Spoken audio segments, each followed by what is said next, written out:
la paix et les faveurs de Dieu vous soient multipliées. Nous voulons vous bénir encore dans le nom du Seigneur. Nous sommes dans notre contexte d'études bibliques communautaires appelé EBCI et nous poursuivons l'étude du premier livret qui étudie justement la première épître de Paul aux Corinthiens. Nous sommes à la leçon 6 et au jour 4. Le titre du jour 4, c'est « Clarification d'un malentendu ». Et nous voulons vous encourager, même si vous n'êtes pas dans vos classes Ruben, Lévi, Gad et autres, que véritablement vous soyez toujours connectés à la parole de Dieu. EBCI, c'est la parole de Dieu pour transformer la vie des uns et des autres. C'est la parole de Dieu en tous et à tous. Ce jour, nous avons encore 5 frères qui vont nous conduire dans l'étude. Suivez avec nous et que Dieu vous bénisse. Amen. Amen. Gloire soit rendue à notre Dieu. Ce matin, notre thème, comme nos sœurs viennent de le dire, la clarification des malentendus. Et je suis avec 4 autres frères. Je vais demander à ces frères-là de se présenter avant que nous entrions dans le vif du sujet. Oui, madame. Oui, moi c'est Kofi Stéphanie, épouse Yao. Okay. Moi, c'est le frère Yao Brou Rodrigue. Okay. Bonjour, bien-aimés frères et sœurs. Moi, c'est le frère Kwasi Asorogi Marcel. Merci. Je me nomme Samy Richemont.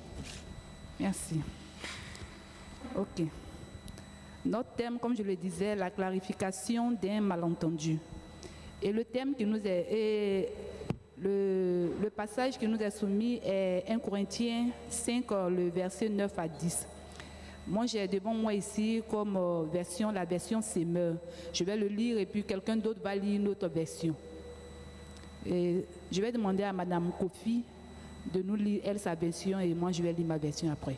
D'accord. Je fais la lecture dans la version Louis Ségon. Okay. À partir du verset 9, je vous ai écrit dans ma lettre de ne pas avoir des relations avec les impudiques, non pas d'une manière absolue avec les impudiques de ce monde, ou avec les cupides et les ravisseurs, ou avec les idolâtres. Autrement, il vous faudrait sortir du monde. Amen. Amen. Dans ma version, il est dit au verset 9, « Dans ma dernière lettre, je vous ai écrit de ne pas avoir de relation avec des personnes vivant dans la débauche. Mais je ne voulais pas, évidemment, pas dire par là qu'il faut éviter toute relation avec ceux qui, dans ce monde, mènent une vie de débauche, ou avec les avares, les voleurs ou les adorateurs d'idoles, car alors il vous faudrait sortir du monde. » Voilà ce que dit le Seigneur. Alors, avant de rentrer dans le vif du sujet, chers frères, je voudrais vous poser cette question. Est-il important de clarifier un malentendu? Est-ce qu'il est important? Si oui, pourquoi? Ok, je vais intervenir. Comme on le dit, un malentendu, il est important de clarifier un malentendu dans la mesure où, ici, on est dans le cadre chrétien.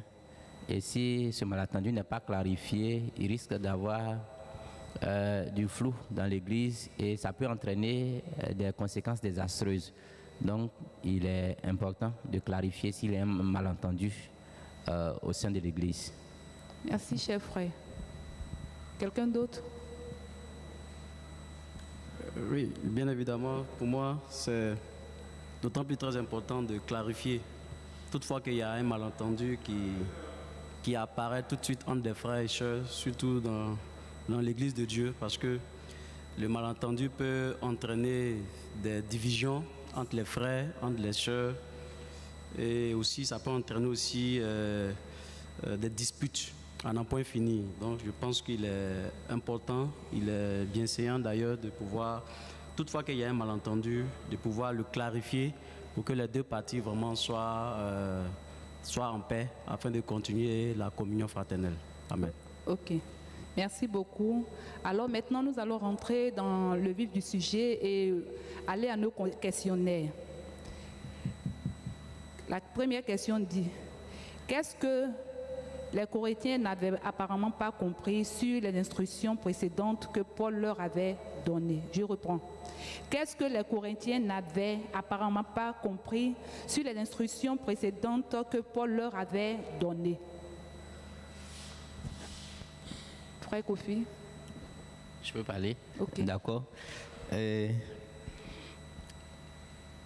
Pour moi, les Corinthiens, en tant que chrétiens, n'avaient pas compris qu'ils ne devaient pas rompre de façon absolue leur relation avec les débauchés, les idolâtres, les cupides du dehors qui n'avaient pas encore accepté le Seigneur Jésus.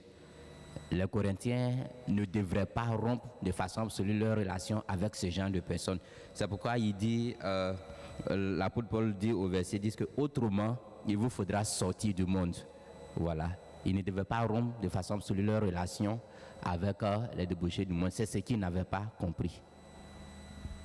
Ok, voilà ce que le frère Kofi dit. Les Corinthiens ne devaient pas rompre de manière absolue. Alors, quelqu'un a-t-il quelque chose d'autre à ajouter? Oui, je voudrais ajouter le fait que sûrement Paul avait envoyé une lettre à l'église de Corinthe.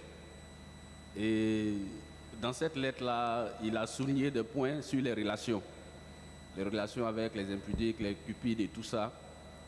Mais l'église de Corinthe n'avait pas compris. Et sûrement parce qu'ils n'avaient pas compris, ils avaient adopté une mauvaise attitude. Voilà, une mauvaise attitude. Donc c'est pourquoi Paul essaie de clarifier.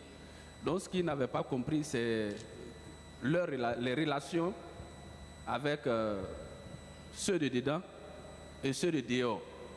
Voilà, donc c'est ce que je voudrais ajouter. Quelqu'un d'autre? Ça va? Ça va? Ok. Merci beaucoup. La deuxième question. Qu'est-ce que Paul voulait dire en réalité? Qu'est-ce que Paul voulait dire en réalité? Oui, frère? Paul, il voulait signifier un fait très important. Il dit ici de ne pas avoir de relation avec les impudiques. Et encore, il va encore plus loin pour dire au verset 10, mais je ne voulais évidemment pas dire qu'il ne faut éviter toute relation avec ceux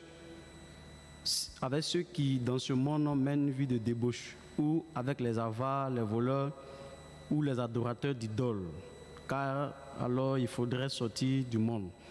Ici, l'apôtre Paul voulait dire en réalité de ne pas faire ce qu'ils font, parce que ne pas avoir de relation avec quelqu'un, d'abord la relation est définie par deux aspects.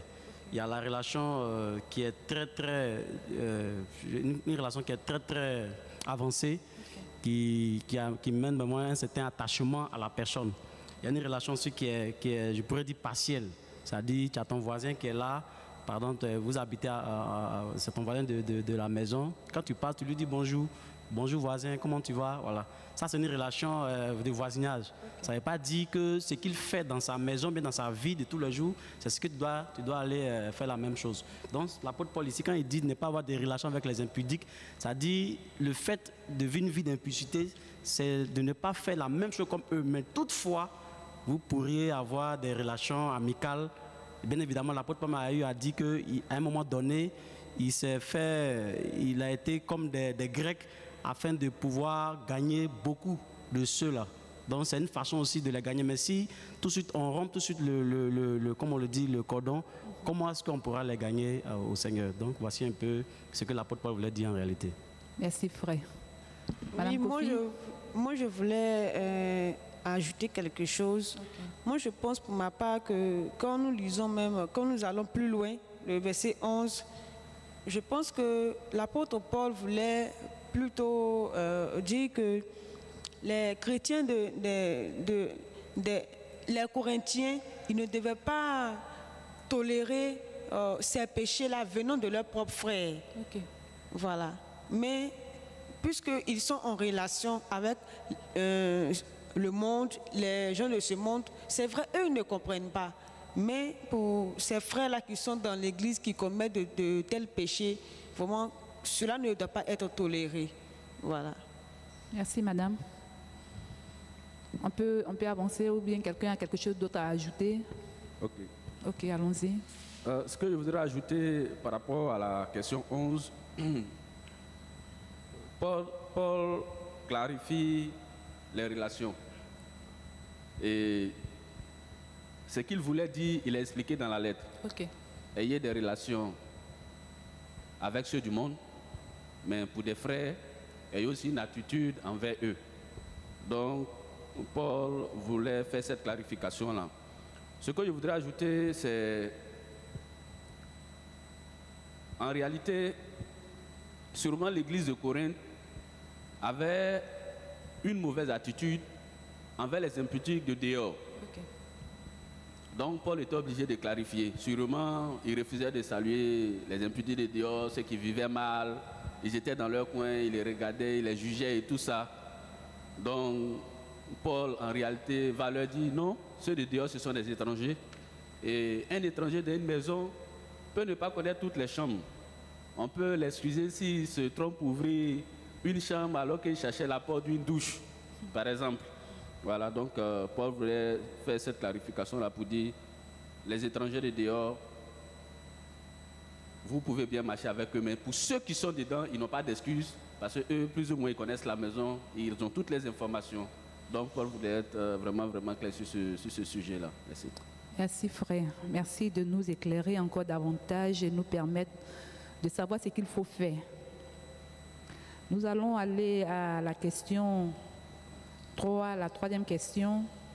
Selon vous, pourquoi notre réaction envers un chrétien qui est dans le péché doit être différente de notre réaction envers un non-chrétien qui est dans le péché? Je reprends. Selon vous, pourquoi notre réaction envers un chrétien qui est dans le péché doit être différente de notre réaction envers un non-chrétien qui est dans le péché? Réaction. Ok, je vais intervenir. Ok. Déjà, en nous basant sur la question, les deux groupes de personnes ont des identités nouvelles et différentes plutôt, je voulais dire. Il s'agit d'un côté des chrétiens et de l'autre côté des non-chrétiens. Notre réaction envers les chrétiens doit être différente de notre réaction envers les non-chrétiens, parce qu'on suppose que le chrétien, il est déjà averti, le chrétien, il est instruit, il sait ce que c'est que le péché et il connaît les conséquences du péché. Le chrétien, s'il est dans un lieu et qu'il pêche, je veux dire dans l'église, ça peut entraîner d'énormes conséquences, non seulement pour lui-même, mais pour aussi l'église. Ce qui n'est forcément pas le cas pour le non-chrétien. C'est pourquoi quand un chrétien vit dans le péché ou bien commet un péché, nous devons être plus durs, si je peux ainsi m'exprimer, envers le frère, dans l'optique de le gagner, de le ramener à la maison, pour ne pas que le frère aille pour finir en affaire s'il mourrait dans cet état-là. L'apôtre Paul a pu le dire si on continue la lecture un peu plus loin que qu'avons-nous à juger ceux du dehors? Voilà, nous n'avons pas à juger ceux du dehors parce que nous supposons que ces personnes ne connaissent pas encore le Seigneur. Voilà, elles ne savent réellement pas ce qu'elles font. Par contre, pour le chrétien, celui qui est dans la maison de Dieu, il sait ce qu'il fait, il sait ce que c'est que le péché, les conséquences que le péché peut avoir. Alors, nous devons donc avoir des réactions différentes selon que c'est un chrétien ou bien que c'est un non-chrétien. Merci. Merci, frère. Quelqu'un d'autre?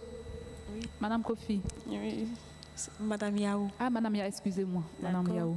Ce que je voulais ajouter, c'est que un chrétien, c'est celui-là même qui est né de nouveau. C'est celui qui normalement a fini avec la vie de péché. Et le non-chrétien, c'est celui qui ne connaît pas le Seigneur. Ok. Voilà, il ne sait pas, si je veux m'exprimer ainsi, faire la différence entre la lumière et les ténèbres. Mais le chrétien, c'est celui qui vit dans la lumière.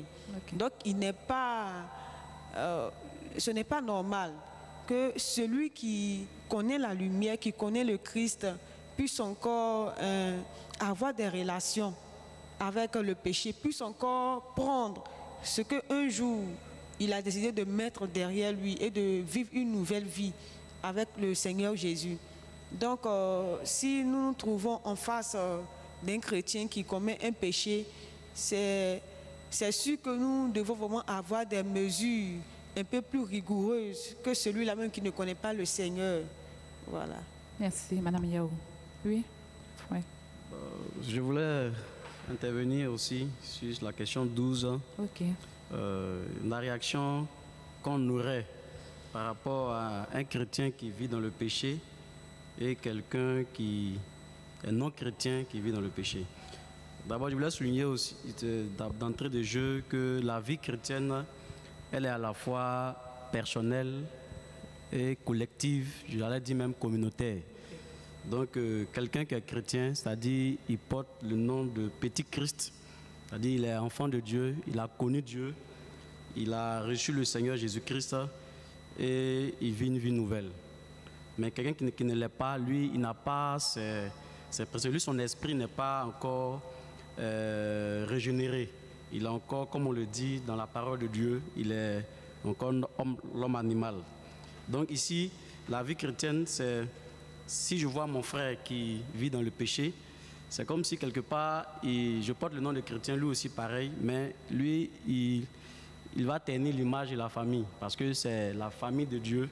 On aurait dit que vraiment, voici quelqu'un qui va, par exemple, aux assemblées de Nyangono, mais qui mène une vie qui n'honore pas le Seigneur. Donc, en le pointant du doigt, c'est quelque chose, toute la communauté qui est mise en mal, qui a un mauvais témoignage à cause d'une seule personne.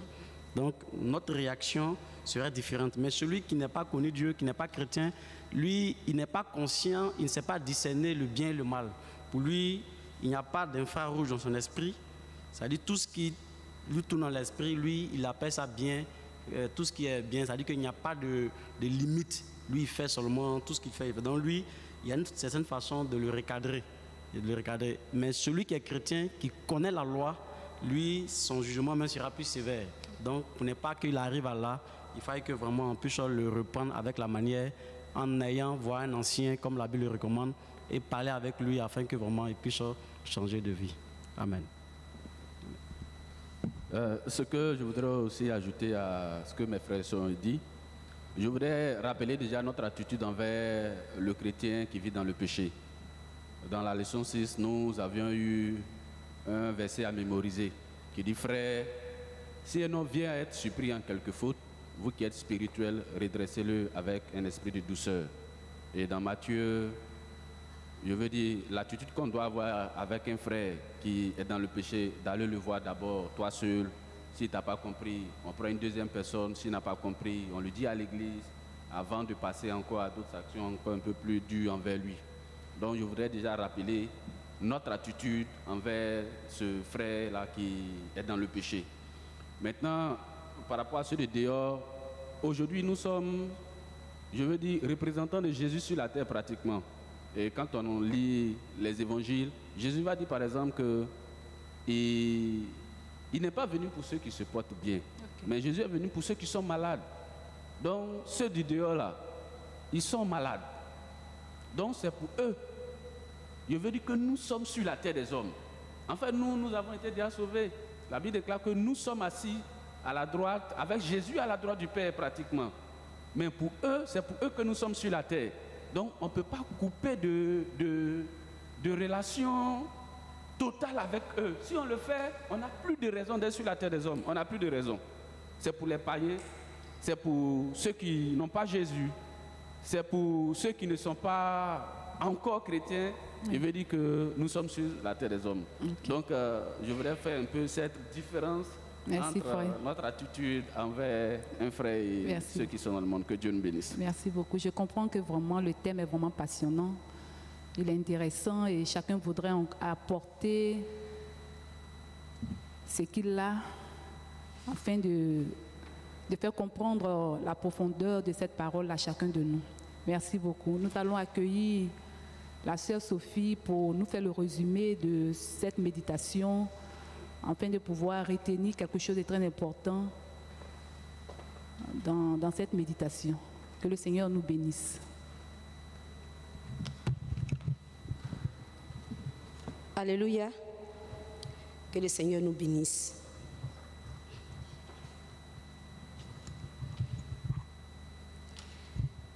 Je rends grâce à Dieu pour l'honneur qui me soit fait ce matin d'apporter l'enseignement sur le jour 4 de la leçon 6. Comme dans les chapitres précédents de la première épître aux Corinthiens, Paul avait pour but d'établir l'ordre divin dans la maison de Dieu et de mettre l'homme chrétien, le croyant chrétien face à ses responsabilités. Dans ce chapitre, il est également traité l'ordre intérieur et la discipline. En ce qui concerne le passage, cette portion d'écriture qui nous est soumise, ici, Paul veut établir la manière dont le chrétien la manière que le chrétien doit adopter envers ceux qui sont chrétiens et ceux qui sont dans le monde, c'est-à-dire qui ne sont pas chrétiens. Voilà pourquoi il dit dans le verset 9, si je peux lire, il dit, ce n'est pas de manière absolue. C'est-à-dire, il a dit que vous ne devez pas avoir des relations avec les impudiques du monde, mais pas de manière absolue. Pas de manière absolue, ça veut dire quoi? Ça veut dire que ce n'est pas un impératif, ce n'est pas quelque chose qui est total, ce n'est pas quelque chose interdit d'aller vers eux. Vous devrez aller vers eux, mais ne pas faire comme eux. Vous pouvez côtoyer un impudique, mais ne pas faire comme cet impudique. Puisque Paul même sait que nous sommes des hommes sur la terre. Nous sommes les hommes sur la terre et nous sommes contraints de côtoyer les hommes de ce monde. Donc ce qu'il veut dire par là, c'est que l'homme en tant que chrétien, tu dois avoir des relations avec les gens du monde. Si nous qui sommes chrétiens, si nous n'allons pas vers eux, qui va aller vers eux pour les évangéliser? Donc c'est ce but que Paul voulait atteindre avec les chrétiens de Corinthe. Il a dit, ce n'est pas de manière définitive, ce n'est pas une manière totale, c'est nous qui devrons aller vers eux. Mais en allant vers eux, il ne faudrait pas faire ce qu'ils font. Je pense que les frères l'ont soulevé dans leur réponse. Je prends un exemple. Nous pouvons être dans un service avec les impudiques, avec les cupides. Et puis souvent même là, on nous propose aussi certains pots de vin. Mais dans nos manières de faire, le fait de refuser peut les amener à se poser des questions. Ah, pourquoi le frère ou la sœur réagit-elle ainsi? Et nous, par nos manières de faire, nous pouvons les amener à comprendre pourquoi nous agissons ainsi. Paul veut quoi? Voudrait dire quoi? Paul voudrait dire que c'est par nous que le monde peut avoir la lumière. C'est par nous que les ténèbres peuvent être éclairées. Donc nous devons aller vers le monde, les hommes du monde. Nous devons aller les éclairer, leur apporter la guérison. Si nous ne le faisons pas, c'est comme si nous n'avons pas encore compris l'évangile. Nous avons pris l'exemple de Jésus-Christ dans Matthieu 9, verset 12. Lorsque Jésus-Christ est allé manger avec les gens de mauvaise vie et les publicains, les pharisiens ont commencé à le critiquer. Et Jésus-Christ alors a répondu que ce ne sont pas ceux qui sont bien portants qui ont besoin d'un médecin, mais ceux qui sont malades. Oui, le monde est malade, mais c'est nous qui allons apporter la guérison aux malades. Amen. Ça, c'est le premier point. Le deuxième point, il a souligné que il vous faudra sortir du monde. C'est là, il y a un impératif. C'est là, il y a un fait total à faire. Nous devons sortir. Il nous faudra sortir. Le verbe falloir ici implique un ordre, un impératif. Quelque chose qui est total. Si tu es chrétien, tu dois te démarquer du monde. Si tu as l'identité chrétienne, tu ne dois pas faire comme le monde fait. C'est là Paul apporte une mesure un peu drastique envers ceux qui sont chrétiens et qui pratiquent encore les choses du monde. Si nous sommes chrétiens, nous avons la puissance de Dieu, nous avons la puissance du Saint-Esprit en nous, alors que ceux qui n'ont pas, ceux qui sont dans le monde, eux, ils n'ont pas la puissance du Saint-Esprit. Eux, ils n'ont rien pour résister devant les tentations. Mais nous qui avons la puissance de Dieu, nous avons pouvoir, nous avons cette puissance de résister devant les tentations. Nous avons la puissance de refuser certaines propositions qui viennent du monde. Je veux dire quoi? Sortir du monde, c'est se démarquer du monde. Sortir du monde, c'est quitter carrément du monde. Nous quittons le monde pour pouvoir régler les problèmes du monde. Et nous avons pris une image de Jésus-Christ qui était dans la barque avec ses disciples. Et cette barque était déposée sur la mer. Et lorsque la mer a commencé, le vent a commencé à souffler, les flots de la mer ont commencé à monter dans la barque de Jésus. Qu'est-ce que les disciples ont fait? Les disciples ont réveillé Jésus. Et Jésus s'est levé et il a menacé le vent, il a menacé la tempête. Nous prenons ici la mer comme le monde. Nous prenons la mer ici comme le monde. Et nous, les chrétiens, sommes dans la barque avec Jésus. C'est pour dire que, étant dans la barque avec Jésus, c'est-à-dire nous sommes sortis du monde et nous sommes dans la barque avec Jésus. C'est nous maintenant qui allons réveiller Jésus pour que les problèmes qui se soulèvent, pour que les fléaux du monde puissent être abaissés, puissent être guéris. Lorsque Jésus-Christ s'est levé, qu'est-ce qu'il a fait? Il a menacé et le calme est revenu. Chers frères et sœurs, nous sommes des chrétiens et nous sommes dans la barque avec Jésus. Notre rôle, c'est quoi? C'est de réveiller Jésus. C'est de réveiller Jésus par nos prières. Pour que le fléau, cette pandémie qui sévit dans ce monde, qui inquiète, qui fait ravage, qui est en deuil, oui, c'est nous, par nos prières, en réveillant Jésus, que le monde puisse trouver son calme, le monde puisse trouver son cours normal. Alléluia. Donc, c'est le rôle que nous devons jouer, nous les chrétiens, face aux gens du monde. Aller vers eux, prier pour eux, les éclairer, leur apporter l'évangile, leur apporter la guérison. C'est notre rôle. Mais le problème que le Paul soulève ici, aussi, c'est celui-là même qui est chrétien, qui a la puissance du Saint-Esprit et qui se comporte comme un impudique, qui se comporte comme un cupide. Cette personne, nous devons prendre des mesures drastiques pour le redresser.